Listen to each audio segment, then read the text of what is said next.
ಉಡಾಯಿಸೋ ಖಾರ ಬಣ್ಣ ರುಚಿಯನ್ನು ನೀಡುತ್ತದೆ. ಆಚಿ ಮೆಣಸಿನ ಪುಡಿ ಚಿಂದಿ ಉಡಾಯಿಸೋ ಖಾರ ಬಣ್ಣ ರುಚಿ. ಜಾತಿ ಗಣತಿ ವರದಿ ಜಾರಿಗೆ ವಿರೋಧ ವಿಚಾರ ಬಿಜೆಪಿ ಜೆಡಿಎಸ್ ನಾಯಕರಿಗೆ ಭೈರತಿ ಸುರೇಶ್ ತಿರುಗೇಟು ಕೊಟ್ಟಿದ್ದಾರೆ. ಜಾತಿ ಗಣತಿ ಜಾರಿ ಮಾಡಿದ್ರೆ ಬಿಜೆಪಿಯವರಿಗೆ ಏನ್ ತೊಂದ್ರೆ? ಯಾವ ಸಮಾಜ ಹಿಂದುಳಿದಿದೆ ಮುಂದುವರೆದಿದೆ ತಿಳಿಯೋ ತಪ್ಪ? ಜೆಡಿಎಸ್ ಬಿಜೆಪಿಯವರಿಗೆ ಮಾಡೋದಕ್ಕೆ ಯೋಗ್ಯತೆ ಇರಲಿಲ್ಲ, ಈಗ ಮಾಡಿರೋದನ್ನ ಒಪ್ಕೊಳ್ಳೋದಕ್ಕೆ ಏನ್ ತೊಂದ್ರೆ?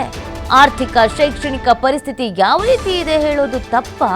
ಬಳ್ಳಾರಿಯಲ್ಲಿ ಸಚಿವ ಭೈರತಿ ಸುರೇಶ್ ಈ ರೀತಿಯಾಗಿ ಹೇಳಿಕೆ ನೀಡಿದ್ದಾರೆ. ಶಾಮನೂರು ಶಿವಶಂಕರಪ್ಪನವರ ಅಭಿಪ್ರಾಯ ಇದ್ರೆ ಹೇಳ್ಕೊಳ್ಳಿ, ಏನಾದ್ರೂ ಸಲಹೆಗಳಿದ್ರೆ ಸಿಎಂ ಸಿದ್ದರಾಮಯ್ಯನವರಿಗೆ ಕೊಡ್ಲಿ.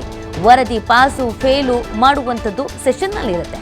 ನಮ್ಮ ಪ್ರಣಾಳಿಕೆಯಲ್ಲಿ ಹೇಳಿದಂತೆ ಜಾತಿ ಗಣತಿ ಮಾಡಿದ್ದೇವೆ, ಮುಂದೆ ಸದನಕ್ಕೆ ತೆಗೆದುಕೊಂಡು ಹೋಗ್ತೇವೆ ಅಂತ ಈ ಸಂದರ್ಭದಲ್ಲಿ ಪ್ರತಿಕ್ರಿಯೆ ಕೊಟ್ಟಿದ್ದಾರೆ.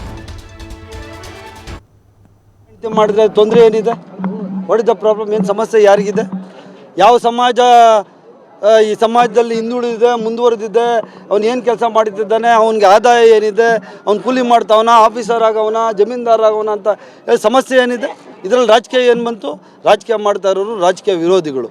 ಅವರಿಗೆ ಮಾಡಲಿಕ್ಕೆ ಯೋಗ್ಯತೆ ಇರಲಿಲ್ಲ ಬಿ ಜೆ ಪಿಯವ್ರಿಗೆ, ಬೇರೆ ಇನ್ನೊಬ್ಬ JDS ಪಕ್ಷಕ್ಕೆ. ಈಗ ಮಾಡಿದ್ದಾರೆ, ಅದನ್ನು ಒಪ್ಕೊಳ್ಳೋಕ್ಕೇನು? ಸಮಾಜದಲ್ಲಿ ಯಾರು, ಯಾವ ವ್ಯಕ್ತಿತ್ವ, ಯಾವ ವ್ಯಕ್ತಿ ಯಾರು, ಯಾವ ಜನಾಂಗಕ್ಕೆ ಸೇರಿದವನು, ಅವನ ಆರ್ಥಿಕ ಪರಿಸ್ಥಿತಿ, ಅವನ ಶೈಕ್ಷಣಿಕ ಪ್ರಗತಿ ಯಾವ ಥರ ಇದೆ ಅಂತ ಹೇಳೋದು ತಪ್ಪು ಅನ್ನಿಸ್ತದ? ಹೆಂಗೆ? ಯಾರು ನಮ್ಮದೇ ಪಕ್ಷ? ಯಾವುದು? ಶಾಮನೂರು ಶಿವಶಂಕರಪ್ಪನವ್ರದ್ದು ಏನಾದರೂ ಅವರು ವೈಯಕ್ತಿಕ ಅಭಿಪ್ರಾಯ ಇದ್ದರೆ ಅವ್ರದ್ದು ಹೇಳ್ಕೊಳ್ಳಿ.